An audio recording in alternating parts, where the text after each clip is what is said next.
welcome back to the Tabletop Discussion with me, Alex, and yet again, the guest character who keeps on guesting, Kane.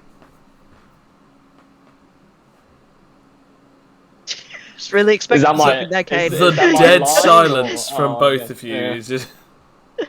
The script isn't very good, Joe. Welcome back to Terrible Intros with us, your friends at AnimiteTales. So, let's just get right into this. The episode happened. We can't discuss anything else, I think, because to be honest, this is kind of a big deal. You guys are now finally in a new place, and narratively, you're in a new arc of the story. Yeah. Certainly has. I mean, I do actually have, like, big plans. It's just... It is really weird, actually, because you were saying that, there was many different options. You had, 3 whole days' worth of gameplay planned for this, but, I got us to the shortcut. Yes, yeah. So, if any of you who are wondering, the Adrian big thing, of Adrian actually dying, and it was just like, they have 3 days to live in game, and how are they going to do this? That was not something that I necessarily put forward. I actually had it as a backup plan in case if there was some way in the narrative that they would actually be able to fast track themselves. Lesson learned there. That it was not the first lesson I learned in this episode, and we'll get to all the lessons I learned in this episode as a DM of 4 years. So, the fast track. The whole point was only unless if you said a very particular phrase to the right person, who, yes, fair enough, was at the beginning of the game, but he was pretty much going to, be gone in a few seconds. And I genuinely thought, none of them have said anything. They're probably going to stay quiet because normally they almost always do in these situations, waiting for someone to say something. And I don't know why I didn't predict that you'd say something, Alex, because to be honest, recently you have actually spoken out and spoken up, and because of that has actually made your character a lot more interactive with the world, and I don't know why that wasn't the thing that I thought of when I first built that possibility. But yeah, it then created the fast track. I have a debt. If you can settle my debt, then you can do this. Now, yes, the debt was always going to be you guys fight this guy. No, there was not ever going to be a threat, because no matter what he could do to you, he could then also heal you. So you go to the Shizaku clan's hospital, which, by the way, spoiler alert, they own every hospital, doctor's office, witch doctor, shaman, chemist, everything. The Shizaku clan have a massive monopoly on all healthcare throughout the entirety of the northern region of the Land of the Sunken Moon. They are a massive family and a huge clan, and they span throughout the entirety of that island nation. Obviously, you find this. You go to see them. You say the specific phrase, and then you're then sent on their way. Of which you then meet this Suzaku, who is also one of the 4 divine guardians, which you find out earlier. They are pretty much the biggest deals of the entire of the entire island. And here is actually sort of where my second mistake came in. I said to you that the reason why he didn't have boss health was because that he wasn't a boss. He was only a mini boss. Technically, that's not fully correct. There is a scenario where he would have had boss health, but because that he was sparring against you guys, he and things got a little out of hand, I didn't give him boss health, because I wanted it that you could still beat him within this sparring match, and then later, if you ever fought him again at quote-unquote full power, you'd then have to deal with him when he's no longer holding back, and when he has got some boss effects. Which I didn't really mention very well. I didn't make that very clear. In fact, I made the complete opposite very clear. So again, need to be careful on the way that I word things. Which, is just that. Anyway, so Adrian got healed in the exact same episode. You then fought him. Damn near killed him, pretty much, did. Adrian then brought him back from either death or from the brink. He was fine and he let you off on your way. And you're now heading towards the Orochi clan, one of the other 4 clans, and a large sort of a Yakuza-style adoptive family clan who seem to have 8 heads of the clan, all representing one of the 8 heads of the Yamata no Orochi from Japanese folklore, the 8-headed serpent. The true founding head of which is a long-lost brother of Tendra's, known as originally Gregory Grum, but is now Gregory Yamata no Orochi. Such a weeb. Such a goddamn weeb. Oh, absolutely, absolutely. I mean, he did come from Asconia, so I don't know what you were expecting. I mean, yeah, they come from Hosconia, where they're big weebs, and then he went to the big weeb country, where he could weeb it up with the rest of them. Just like in real life. Just like in real life, exactly.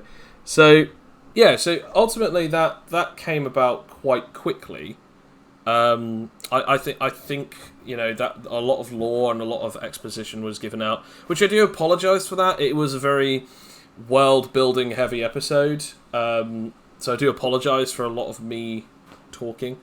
But yeah, I'd like to actually have now open it up for more of a discussion on this episode. Were there any particular things that you wanted to? Were there any particular things that you wanted to discuss? Well, I mean, can we maybe discuss? I don't know if we're going to go on to it, but maybe the elephant in the room, which is the surprise character reveal. Ah, yes, the third thing I learned. Yeah, that was not good. So Zachariah W. Crawford, aka the younger brother of Adrian and Adriana, I had planned this character for a long time, but I didn't tell Sam about it. I didn't even tell Sam about their existence.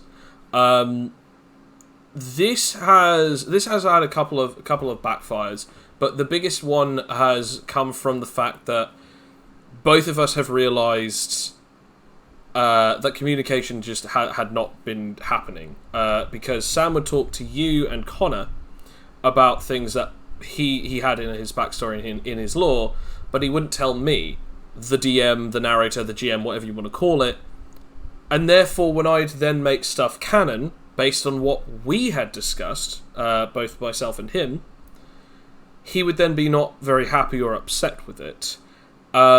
Because it would then mean that the stuff that he had talked to you guys about, it wasn't true to that, but it was true to the stuff that he first envisioned whenever he spoke to me, which created a lot of rifts. So we've worked through that. Kane actually came up with the idea where it was creating a Google document where I'm able to edit it, but I only edit it when we speak together, so that he can see when I'm adding stuff. If he wants anything changed, Sam comes to me. I then talk with him, we discuss it, and then I change it, so that then it's almost like it's not necessarily exactly a script, but it is so that if I ever need to look back at the lore, I can go, okay, that's that. I don't have a massive amount of time to do that for everyone, but if I ever get the time to just have a day to myself where I can go, right, I can now do this, write down any of the stuff, or get everyone else to write down the stuff based on what has been said, what has been done, and then edit it, tweak it, and so on and so forth, make it into documents, and then, again, share them with you, then I might be able to do so. However, for Sam, it was a desperate occasion, because I feel like I'm able to juggle most of your character's backstory stuff, but with Sam's, it was difficult because it was like Chinese whispers. Half the time, it's possibly due to the fact that the 3 people who do have big backstory stuff, that isn't Sam, they don't talk about it to anyone but me, so only I know about it. I mean, this has been the thing as well, because, I've been trying to, because, well, I know that you all know, everyone knows, everyone listening knows, me and Sam are really good friends, and we're gossips. we talk to each other about pretty much everything, under the sun. And so it is, but for once, I'm having it so that I don't tell him anything about my backstory. Or like I tell him bits and pieces, but with you there and stuff that's kind of obvious. It's like, Rakia is a hoarder. She's greedy. She'll probably be thinking this and stuff, but like nothing else from that. So it's actually been kind of good. I do wonder if I should like get a document or something for us, like. But to be honest, like, it is sort of like, from what I've told you and stuff, and again, no spoilers, I'm not saying anything at all, it is pretty, straightforward, and I am up for most things with your additions and stuff. For most things, I'll say that. And this was the issue. I got way too comfy with everyone being okay with, when I discussed something with them, I did that. Exactly. Sam is not one of those people. Sam very much always has to have... an invoice. He always has to have a change in his backstory, and fair enough, it's his character's backstory, and the only things that I change are to make them fit better in with the world. In this particular case, I didn't do that, and I actually did something for a story thread that I thought he might like.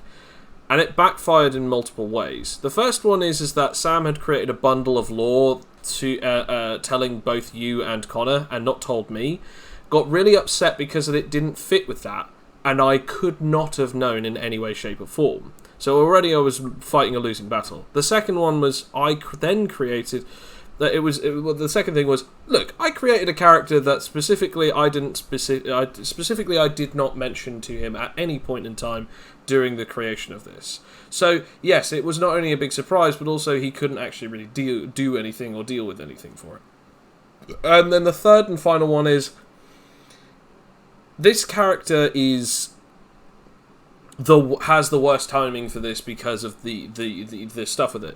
Now, again, to be entirely fair, Sam also did not fully explain that the hybrid mode that he is in looks identical to his human mode, except but with wings and stingers. I mean, he didn't tell me that either. No, he didn't tell me that either. Anyone, because everyone was shocked when he said that.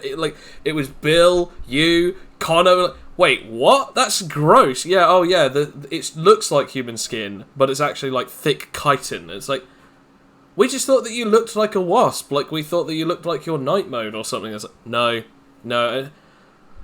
Oh, Sam, you don't explain this stuff well, because, like, that's why I made the guy look like a wasp, because there was supposed to be, like, zero family resemblance in this particular transformation. No. This is the thing. I think, honestly, Sam, if you're listening, I think you should let that one go. Let that thing go, because you didn't tell anybody about that. Yeah. That was like your headcanon kind of Are we thing. sure we shouldn't change the episode name at this point? No, just for you, Sam. You said Sam's Complaints. Yeah. The episode is called Tabletop Discussions, Sam's Complaints. I feel like that's also kind of unfair, because again, I am at fault here, because obviously I did that. Yeah. As I said, it's not just him, but I'm also not going to say that it is just me. And I know that sounds really awful when I say that, but had I had the information, I would not have done half of the stuff that I did with that scenario. This is the thing, because like I do agree, because I do think that this is clearly a thing of like lack of communication between the two of you. Oh yeah. And it is definitely that's at the root of all of this, I think. And I think it is mostly because it is like I think where introduce character. I think like even outside of that, with the lack of communication, doing surprise characters like that without the players' input, I find was really big. Because when it was happening, I was like, oh no, this is like not just because it was Sam. Because if you do like that anyway with like no communication, it's just kind of like it is a good chunk of a percentage where it's just gonna fail. It's just gonna be like the equivalent of a fart in the face. It's just like. This is no, none of this. Which is a shame, because I don't actually mind Zachary that much. It's just the way that Zachary was introduced, and just the I guess sort of it's like top 10 anime betrayals storyline with you and Sam that made it bad. The worst thing about this is that like Sam said to me, "It's like, why didn't you tell me about this?" And I said, "Because I." And this is when I realized this is when I realized that like I was the anime villain of this situation, because he said, "Why didn't you tell me about this?" I said, "Because I knew that you would never agree to it." And I definitely agree with this statement. Like, there are a lot of things that I want to do with Sam, but he doesn't agree with it. But then he wants me to do all of this stuff and bend over backwards for his character. And I want to point out, like, if you don't believe me, just talk to anyone that I've spoken to. 90% of the time, I'm building more stuff for Adrian, more stuff for Sam, more stuff for the Crawford family line, the Crawford family lore, all of that stuff. I'm building more and more things specifically catered around him, because it's at the moment it's all Adrian all the time. We haven't even touched upon Cloak yet, and it is his homeland. We haven't really talked that much about Rakia, and Rakia just recently lost an arm, potentially had a love interest, had some side action with her student, all of this stuff. We have all of this incredible stuff to explore, but we're still stuck on the Adrian sisters. And, and the fact that, like, I create these situations and scenarios because, like, oh, this would be interesting. And then I am basically martyred in front of everyone as the DM that is not listening to their players. And the worst thing is, I made that one mistake to add a character without permission, but weirdly enough, all of the lore is exactly identical to how Sam envisioned it, how Sam wanted it, how Sam expected it, when we had a 3-hour conversation, and I wrote it down during that conversation. And I was like, okay, I'm ready with the lore, I've got this, and I'll build all this stuff out. But he had changed things over time without informing me. Which obviously creates an issue. And so I guess technically we could always rename this episode to be careful about what you do when you're talking with your players and not your DMs. If you are out there, players, do talk with your DMs. And if you're out there, DMs, do make sure that you explicitly state any particular things that you would like to do with your players. If not, make sure that there is a level of openness within the backstory where you can surprise them. For instance, if there is a surprise sibling, possibly make it that they don't know if the sibling is alive or dead, rather than just flat out confirming it. This is what I was hoping with Zachariah, because technically they didn't see everyone die, but it then kind of removes the specialness as to whether or not all of them are dead, hence why I then said Zachariah did see that all of them had died. But of course that then creates that thing of like, okay, I don't believe you now. Yeah, I mean, it really, okay, this is a situation where, yeah, there's a lot of communication. Not exactly everyone's right on this occasion, but also the thing is that for this sort of thing, it really does depend with your players, because like you were saying, Alex, you're okay with most of the things that Joe does when it comes to your characters. And when I've played in Joe sessions, that's mostly the same. I mean, we discuss stuff, and then like there are certain things that I don't know about that I learned later, and that sort of thing, which I think is good, because it's important to have surprises that the player doesn't know. Because I think, yes, it's important for the player to know a lot of main stuff, but it's kind of also boring for them if they already know all the plot twists and all of that that's going to pop up in their story. It's the equivalent of knowing all the spoilers when you watch a movie, right? Like, you know what's going to happen, so the shock value is just nowhere near as good, because it's not really your first experience. So, I mean, but also you have to be mindful of the players if they're even willing to do that. Because obviously Sam is someone who is, I don't want to mean this in a bad way, but he's very controllable of his backstory. It means he wants to see it going perfectly as he envisions it. Yeah, he's a perfectionist, really. Yeah, you know, he's very particular. Which isn't a bad thing in total, but it's because of that bad communication along with that then causes a lot of issues. On the other hand, though, I know Joe gets carried away with stories when he starts writing them. I do. Absolutely. Which I know, because nobody denies it, including the person who's being persecuted. Like, yeah, I've had to stop him from making certain decisions because of said things. So, Actually, this. I know where this all started. Actually, this is I should have we could have avoided the this. origin story. The origin story. It's like, I will take the blame for this because this was the time when I gave Joe absolutely nothing on my character. I wasn't really invested in Zoot the amoeba alien, and he sprung something on me, which everyone thought was hilarious. Which was that the power suit that my character was in was powered by the feces excreted by my species.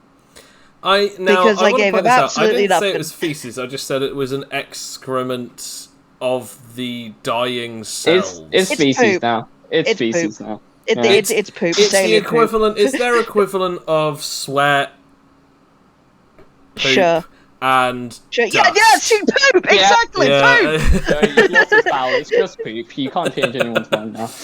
So you actually added worse things in there too. So I just said it was feces. Like no, it's also sweat and piss and and like dude, and like I was fine with it because it was fine, but my mouth was open. I was like, no, it's not, and everyone was like, yeah. Well, I think the thing is, though, to be fair, I did ask you about some lore. Nobody gave me anything, and so it's just like, you know what? It's based on it's so high technology that it's literally based on their dying cells and their excrement. Like literally anything that they don't need is considered waste, but they then turn that waste into.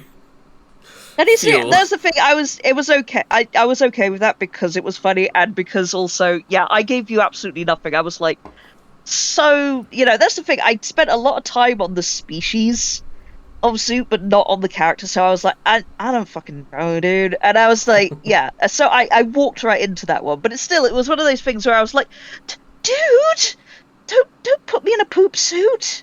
The irony to that situation is that not long after your character died, and it wasn't even to a fault of your own. Now, I will say this is actually something getting back to the actual point of the episode. Yeah. I will say this. Something else that I wanted to bring up that I actually definitely wanted to do is that, like, obviously we'll move away from the whole situation of the surprise character thing and actually talk about the narrative of some really big changes that have happened in this most recent episode.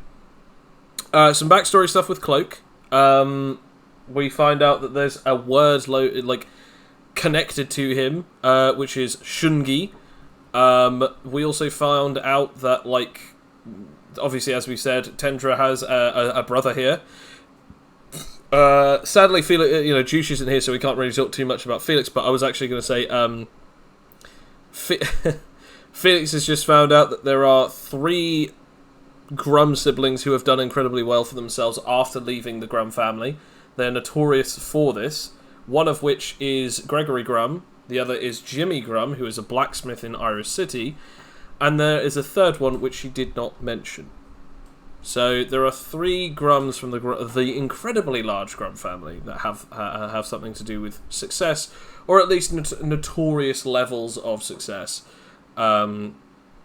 Once they left the Grum family, which kind of is sort of proving the point that, like, Tendra's family life is not great, which we'll get into at some point. It's like her dad is the only real parent that's around, and she's she knows that he's not exactly the best person, but she knows that he is at least somewhat of a decent enough father to look after her.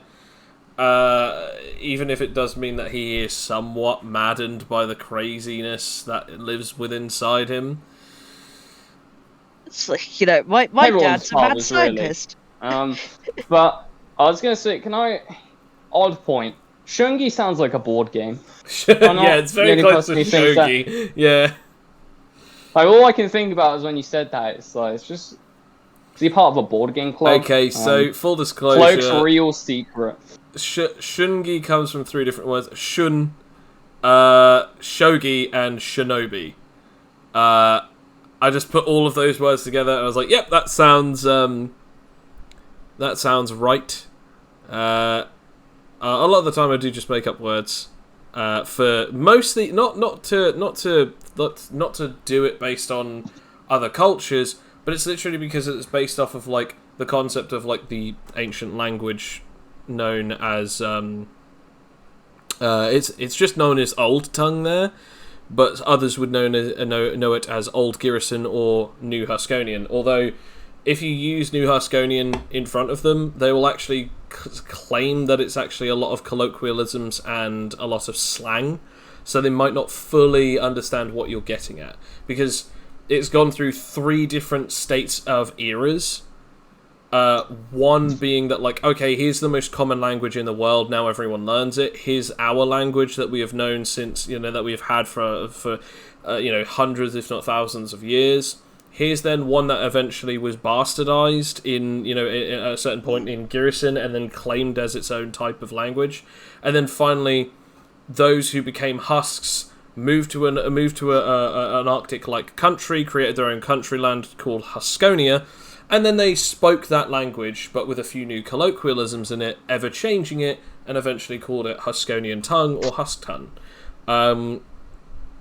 So that is kind of where some issues came about with with Rakia. Yeah. This isn't I remember this that. This is not corpse fornication room. That whole thing, it's like, I was so confident because I'm like, aha, Joe, I bought some books in an earlier episode. Oh, I got this. And then you just had to come up with what I actually said. This is why you read books in advance. And I literally just made up a word that's like, I think it was a Ash show word as well, just Kashprushly! And now that's the word for corpse fornicator in Huskonian. So you know what? I'm gonna have that as a comeback moment where it's just that situation where it's just that moment where there's a Huskonian who only speaks Huskonian, and you just look at him and go Kashprushly, and that's the thing that starts the fight. You son of a. Or I actually walk in on someone in a intimate moment, in a cemetery, and I'm like, I know that word. Aha! Flip. Points. Suddenly licked finger on the dot. Kashprushly. Let me get my reading glasses. Says the Huskonian with probably better eyesight than almost everyone in the entire team. Well, it could always be better. Just. True. Well, it depends on the glasses. It might just make it worse. True. It's like, it's actually for like short-sighted people. So I'm like, I'm blind. Yeah. Oh my goodness. Although if I get nullified, I will have like the worst sight ever. Like everyone, like all of my my modifier is my superpowers. Like my actual wisdom modifier, my natural wisdom modifier is +1. I'm not kidding. Oh, that's better than nothing. So yeah, it's better than nothing, minus. Still. So yeah, I mean, I'd take it. That is very funny though. If I do actually go up against Cloak, I feel why like would that I won't be able to see him. I feel like we also need to talk about something, and I'm glad that you bring it up, because I don't know if you want to say it, Kane, or if you want me to say it, but Alex did bring it up, and that is the cloak. I don't know, how do we do this? Do we do like virtual rock paper scissors or the cloak situation? Should Yeah. I say it? Should you say it? Should Alex try and guess it? I know. That sounds disgusting. Like, how should we decide this? Alex, do mean- you want to give it a try and think what we're thinking? Is it backstory stuff, or No, is it? I'll give you 3 more guesses. I'll give you 2. Okay. All right. Well, is it his powers? That's the problem. Hang on a second. I just need to get that nail because you just hit it right on the head there. Yeah. Yes. We're having to nerf it, aren't we? No, nullification after this campaign is going to have to go bye-bye because it's too OP. Is it real? Are you joking? We're not. No. Or for real? No. I wish he was Wow. joking. Well, Joe, why did you ruin it? I was going to let Alex. Well, try and figure it out. We're not doing the Adrian death thing again. We're not doing the Adrian brain damage thing again. Spoiled my son. Because I will actually say that I'm leaving the game. Yeah, If that happens, anyway. Full disclosure, the reason why we do these is because obviously they're called dev plays, which if people for some reason don't get the name, it is supposed to be development playthroughs. We are developing this game, we are, playtesting it, and the campaign that we're doing at the moment is just an improvised homebrew game. Like, it won't have anything to do with any of the modules. I mean, if someone wants to try and play this game, they are more than welcome to, but the idea is that this is mostly combat focused so that we could see a lot more of the combat action and figure out how we can exactly do so. Believe it or not, can you believe that before this session I thought combat was too long? I want to point out that you guys beat him in less than 5 minutes, which I didn't mean to. Pretty impressive. I didn't mean to. But the thing is, had he say for instance this is the case, had he not had his powers, right? Had he not had his powers, and you guys had still gotten those incredible rolls, theoretically you still could have beat him. Theoretically. There is still possibility that had my rolls been better, maybe, but I'm not going to put that into question, because again, it's a dice roll-based game, and I'm not going to argue, luck ruins the luck-based game, so I'm not going to talk about that. But I am going to say, nullification.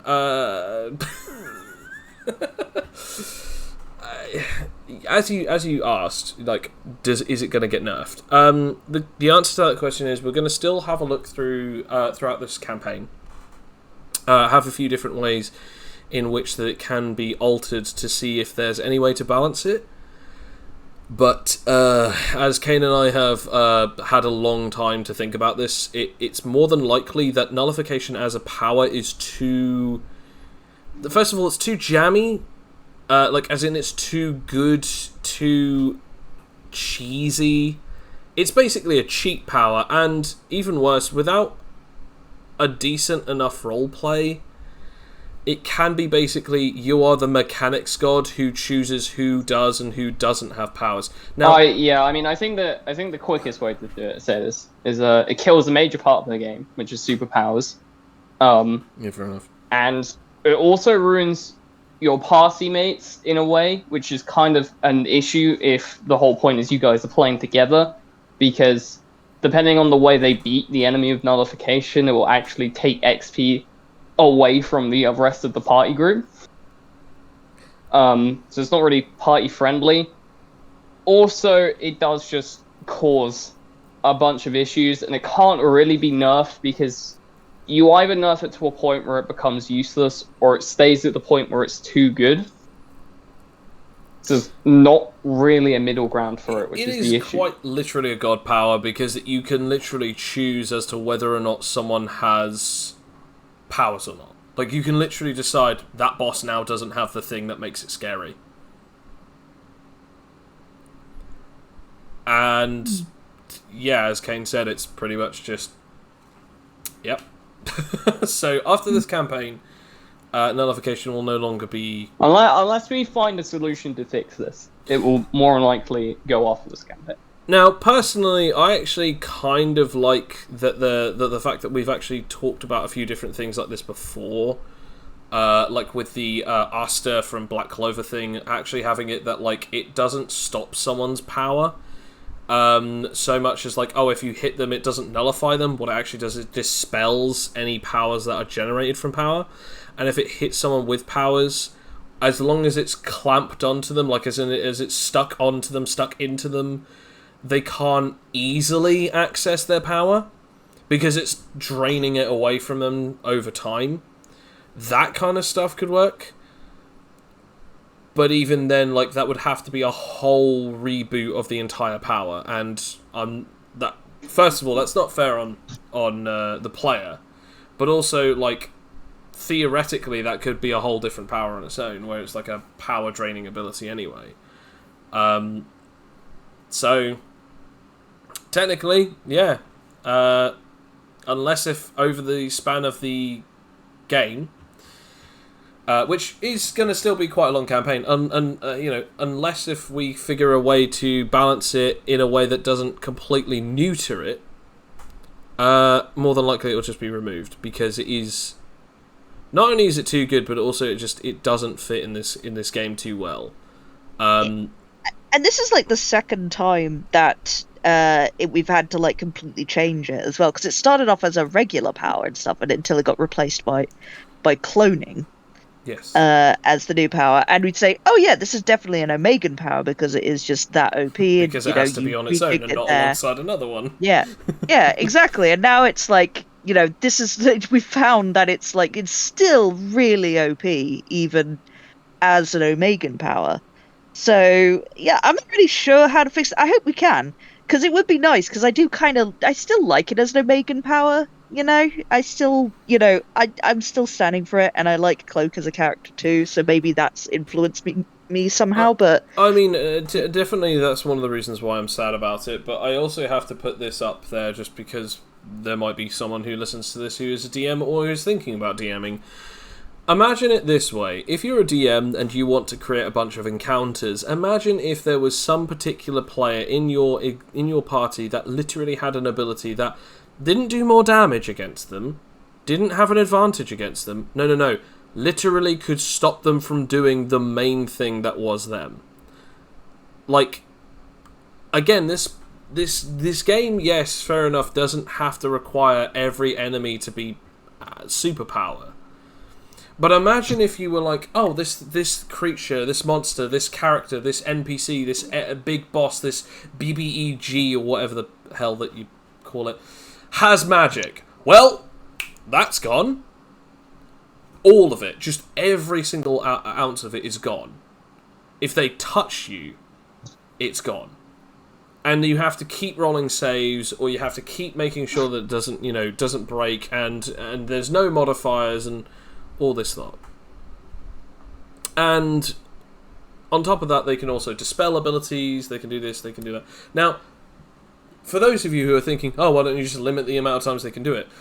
That's kind of not the point of the power system. Because obviously the power system is based on, since it's a natural ability of the user, you're kind of supposed to have it practically all the time, unless or until nullified. Now, nullification objects will still exist, but it will be technology and animatology. And only specifically built ones, not Animite Animite will not be a thing that nullifies people, but it can still be a thing that will harm them.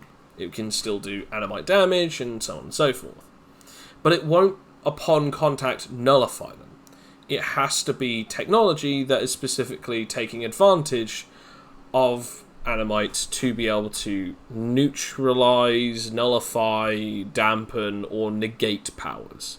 And again, all of those come at different levels and prices and costs, because instantaneously having the ability to completely and totally negate all abilities within one's physiology is kind of end game level stuff. Highest level of technology, or even heaviest of the duties of technology. So, just having a power on the concept of people not having powers, would you as a DM allow that? Like, and I don't mean counterspell. I mean straight up this character can choose to have dead magic physiology, where if they touch you, temporarily that person not only can't do any magic, but they can't do any bardic magic, any arcane magic, any sorcerer magic, any chi, any wizard magic, anything. And that is similar to what our system is like. Nobody with a power, a superpower, Huskonian superpower, an anomaly, an Omegan, whatever. If it's a superpower, it's gone. You can't use it, can't do anything with it, that's it. And sadly, that's how it goes. Sometimes a power just doesn't fit with the compendium, and it doesn't fit with the rest of the game.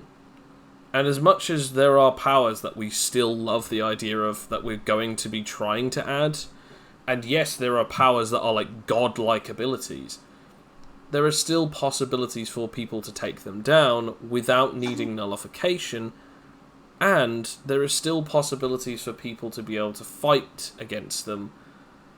But nullification is just, no, you don't have it. Or, no, I just win.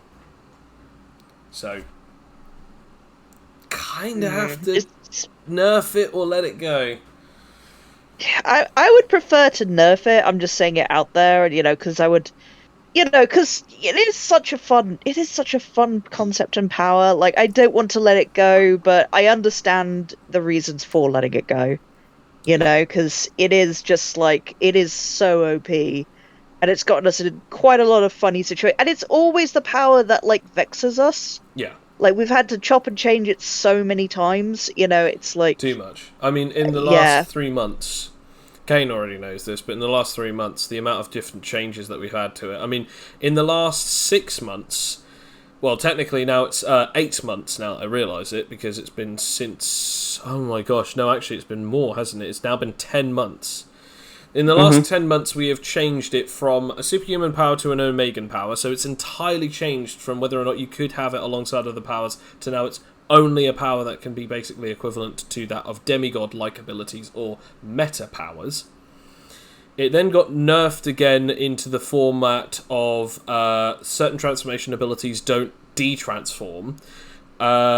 There are certain effects where the powers don't get buffed in certain ways, so it means that you can't have it where the roll requirement and the dice always get affected by SPMAs, because otherwise that would be too OP or too unfair. And then we nerfed it again by just recently. In fact, I think yesterday we confirmed that it's now going to have it that instead of rolling SP only with 0 modifiers, people are now allowed to roll con or willpower with their modifiers, or SP without them. So it's just a flat d20 if they only have SP with no modifiers. I have sort of an idea to nerf it. Can you still blood transfuse items? Yes. How about we have it lore-wise that you can't do that with this power? Like, it just completely neutralizes whatever you're doing with it. So that would be like one of the disadvantages. So it's basically you have to touch people or take that.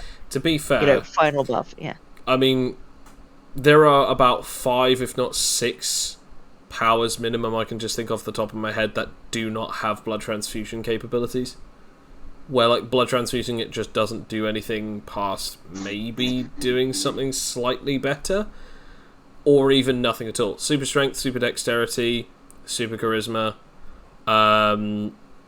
You've also technically got the organic shapeshifters. Their weapons don't technically do anything other than they can shapeshift alongside them. And even then, that's about it. Inorganic, although... organic, no, but inorganic, yes. They have some really cool stuff. Although, technically, now that I'm thinking about it, I guess after seeing a few different things recently, I might be able to... The thing is that kind of digs the hole further, is there already have perks to get around that, so... Yeah. And...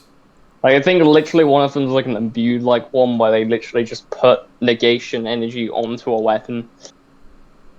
yeah, so they dispel the effect, or even make an effect from a weapon more powerful and stuff like that, but it's negative energy, or even nullification imbued, so it basically means that it still does the damage, but now it just nullifies a person's immunity or resistance.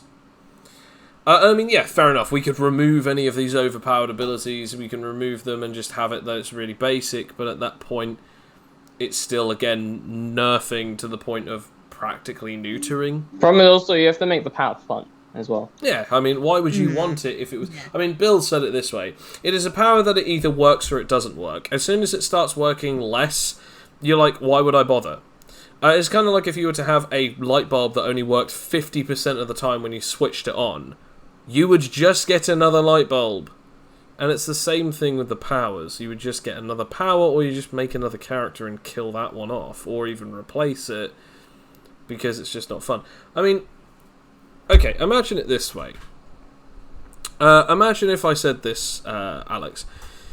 you have to roll a d10, and as long as you get 6 or above on the d10, you're allowed to have your super dex.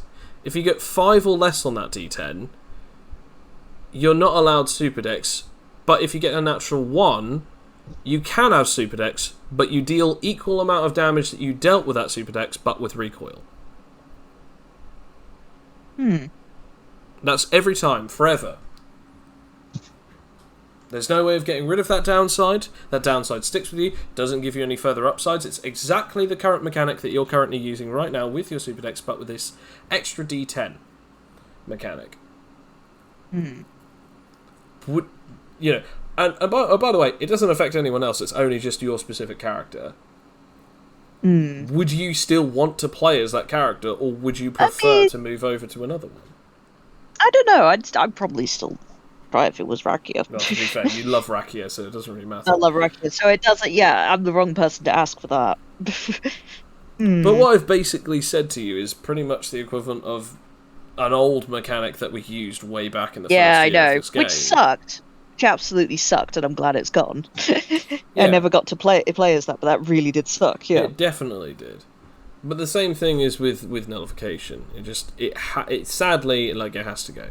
I mean, obviously throughout the next year we'll add some balances, some changes, some debuffs, some nerfs, maybe a couple of buffs here, there, and everywhere. Maybe even removal or replacement of certain perks to see if, like, maybe it won't be too bad. But more than likely, it's getting the can. Well, it's ironic, back to Hydra. It's ironic, that Hydra the power. Oh yeah, well that was more of a test run that I made. That's cute that you think that. But no, I mean it's ironic because it's a Bill character.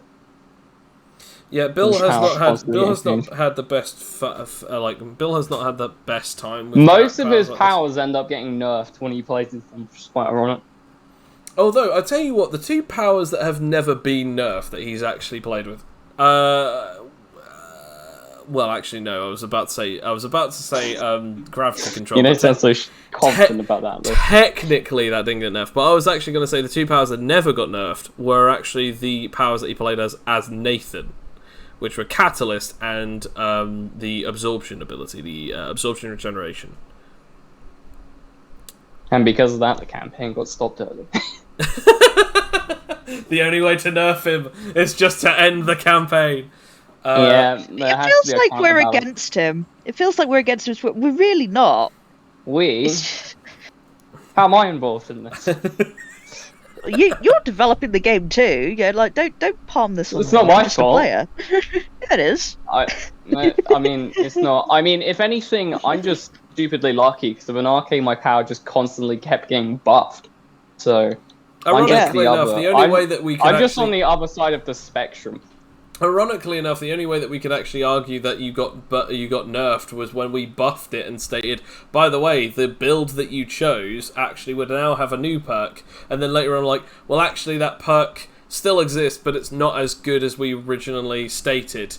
Like, oh no, only slightly worse. Oh no, we're just the two sides of the. We're just the two sides of the spectrum. That's all it is. I will say this though. I mean, we also recently added a change that actually would have buffed a character that he played as, Phileas. But yeah, that was different. But days are longer. Yeah, he's probably never going to play as that character again. I will say, I have spent a lot of time trying to make sure that the powers are relatively balanced. What is to come for the next lot? There are 3 current candidates. Theoretically, all of them could be added because then that would make it a nice even 10 instead of 8. But at the same time, I kind of only want to focus on one. What that one will be is really just down to whether or not it goes through or not. So we're going to have a look at all of them, build them all up, have a look at them, maybe potentially test them, and then think about whether or not we want to keep any of them. But yeah, to be honest, if it's not all 3, it will have to only be one. Because at the moment we're at 8. Removing nullification means that we're at 7. We need 8. The reason for this is because we do dice rolls to determine which ones that we have, if you do random rolls. You have to come up with another one. That pretty much concludes the updates section of this, to be fair. I mean, Well, that was a bit of a bombshell, to be honest. Well, not quite a bombshell, because, on one hand, I'm like, yeah, this may need a bit of nerfing. Although I am shocked that you're thinking of getting rid of it altogether. Again, I totally understand the thing, but I'm just sort of like, I would like to keep it, I think. If just so that we don't have to come up with another bloody Omegan power. 'Cause that was we've already got difficult. one in the works. Don't worry about that. All right then. Fine, as long as you don't require me to think. I'm fine. No. It's too Technically, hot the to only thing think. that we require you to think is which of these 3 would you prefer, rather than, hey, could you help us come up with some perks? Like, I'm like, no, it's too hot. yeah. It's too damn hot. Ugh. I guess that now that's done. I guess we should now talk on to the last bit. Obviously, I've talked about the episodes, we've talked about the dev plays, we've talked about the updates. Some good news on the updates. The health system is staying the way that it is. With every Yay. milestone, you get 10 HP. Pretty much that. Yeah. That's all good. I like that. That works pretty well. I don't think there's really anything else to say other than, is there anything that anyone wanted to talk about of this episode? Because I have one thing that I wanted to bring up. Ooh, no, you go ahead. You go ahead. Bring Which it up. is, obviously, we have some roleplay stuff going on with Adrian, feeling that they're not good enough, not powerful enough, and potentially even feeling like as if they aren't a true soldier, not a true warrior. But on top of that, we now also have everyone has just had a fight with one of the 4 and came out on top. Regardless of whether or not you had a nullifier on your hand, it was still the fact that all of you guys did pretty darn well. And you're now going to the Orochi We're going to clan. be in trouble. We're going to be in trouble, aren't we? I mean, I haven't confirmed anything, but also you guys, let's be fair here. Nobody saw anything. Except when it was televised. Whatever do you mean, Alex? It's not televised. So, it's such a bad... I can't even say lying. No, well, this is the thing, though, because, this is a very low technology place. Do they look at the internet? I mean, it's not even the internet, is it? It's the subnet. That's what it's Subnet. called. The It's like a special subnet. animal. So they're Yeah. not, that technologically low. They're not... They, They're living in the dark ages. they technically... there's a lot of mechanical engineering that they don't have, but animatology isn't massively unknown to them. Plus, a lot of people do actually... plus a lot of people are obviously given the animatology things from Stilton Maximilian's corporations, so that they can watch it all across the world. I mean, you literally heard one of them, the Grand Vizier Wizard, say to you, I know of some of you from the subnet, meaning that So he knows. He knows. he knows. He saw that. Yeah, I mean, well, he's an alright kind of guy, I'm sure he won't be threatened by this at all. I mean, yeah, he only placed a debt on you to help your friend. Yeah. Well, we paid that debt, so, Yeah, we're fine. Wizard is you're probably in Wizard's best books right now. Yeah, that's good. He could, yeah. So he'll be fine. See, that's the thing, because this is I do know some of these characters from previous campaigns, and I'm just sort of like, I don't know if I trust you, mister. But at the same time, it's like, I don't actually, my character does not know you. So, and this is a different universe, so... I mean, I don't think you met any of these guys ever. Yeah, I've never actually... Well, in the previous campaigns, my previous characters did, but not Rakia doesn't know any of these people. Rakia's never been here before, so Yeah, I mean, I'll just play it like that. You've got a lot. You've got a lot going on. I mean, you're now going to the Orochi clan's place. Any thoughts on there? I mean, yeah, well, again, you saying things about like me engaging more of the world. I don't know when that started. I don't know. I guess it's like I think I don't know. Maybe it's I think weirdly enough, like it's just because that there were often a lot of times where your character was quite quiet. I think it actually happened as soon as you got to be in the open world. I know a lot of people are like telling me at the moment, the reason as to why we don't fight that much is because either we end up getting our teeth kicked in, or because we don't want to fight civilians who are just trying to survive. But weirdly enough, as soon as that started, Rakia became a lot more vocal in things to say and do and interact with the world. And I'm not used to that because I was still in the warhead sort of mode with your character. It's like your character will probably say nothing, but then end up being like the character that slaps someone with 5 megatons of power. But yeah, I have to remember to get more used to the fact that Rakia is still quite a very curious soul, and you are quite outgoing with Rakia. So I need to remember that. Yeah.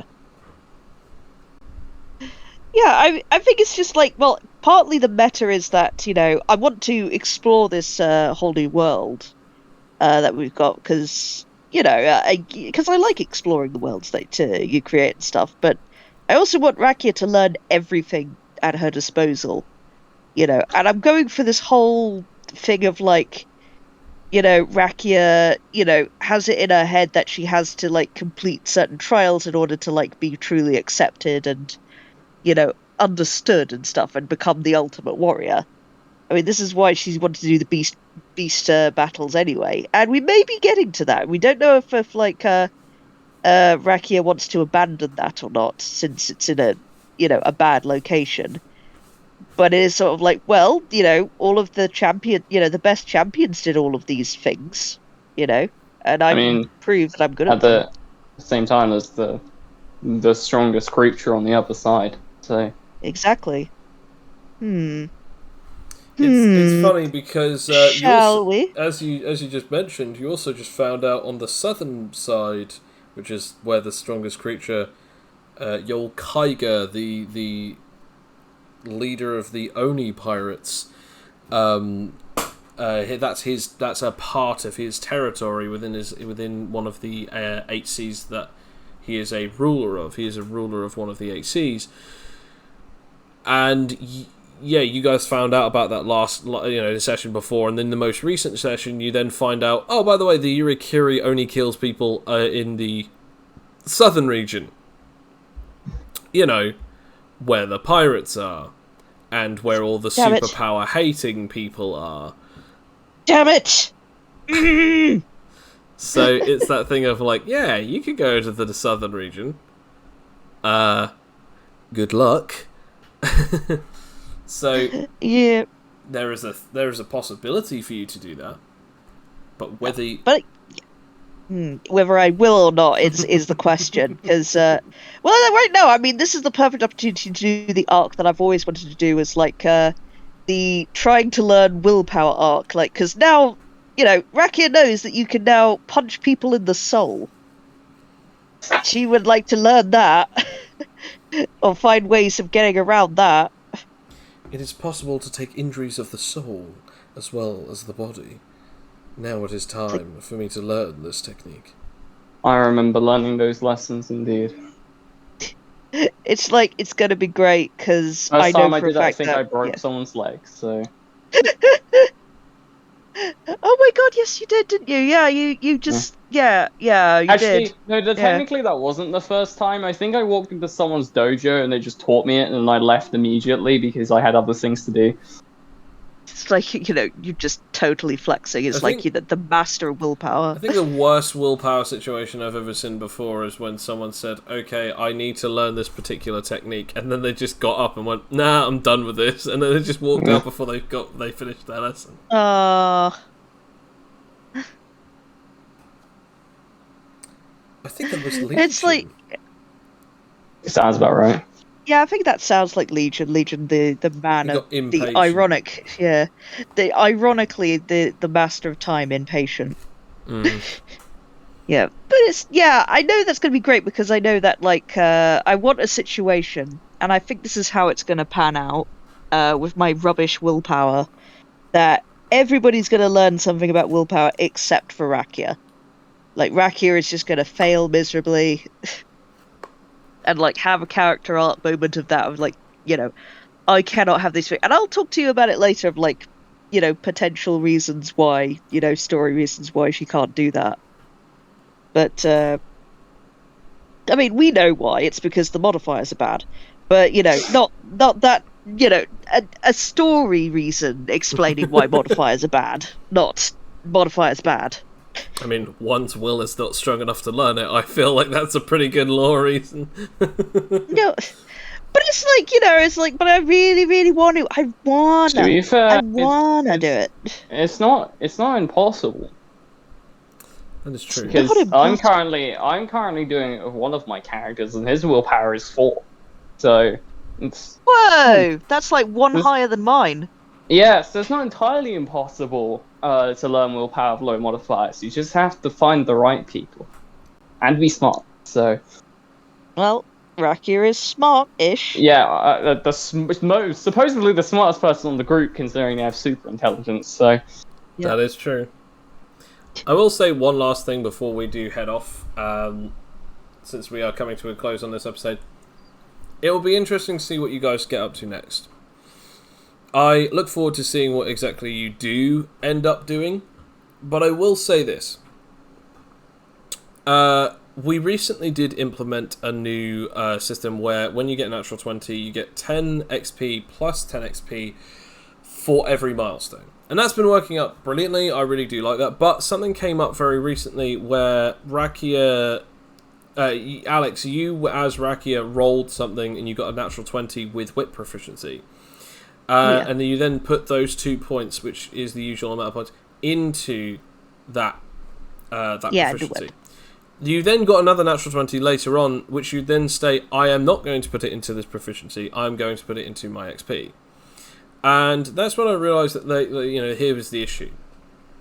Because you could obviously have 160 immediately into character levels. But then, say for instance that your character levels are filled up or you don't want to finish filling them up yet. Where do you put that 160 XP? Oh, I'll just put it back into the trade that I just used it with. I was hoping you wouldn't notice that because I could jammy it so much, but... yeah, that's the only issue. So we're going to have a look into that because obviously we want to make sure that it's relatively fair enough. Now, there is a few different possibilities. One of which is that, it's a secondary form of XP management, but I think it will actually be non-agreeable. If you're using a proficiency, it's forced into... It is worth double the normal XP that you would get from getting, a single success, and it has to be only in that proficiency. So therefore, if you were to, say for instance, if you're filled say for instance you get master level, you're filled up, you can't get any higher, and you then get a natural 20 when wielding whip proficiency when you're a master of it, you'll then get that chunk of XP again, that huge chunk of XP, which you can then again go, alright, I'm going to put it into this proficiency, which you can definitely do. But when using a proficiency and you get an natural 20 with it, it only gives you the 20 XP from doing so. So that's going to be the way that's going to work. So you don't get a choice anymore. It's straight up. If it is something that levels up every time that you get a success, you only get the success XP. If you do so, and there's no way that it can get any more success XP, because it is at maximum level, it will then give you the milestone-based variants of XP. That's how it will work.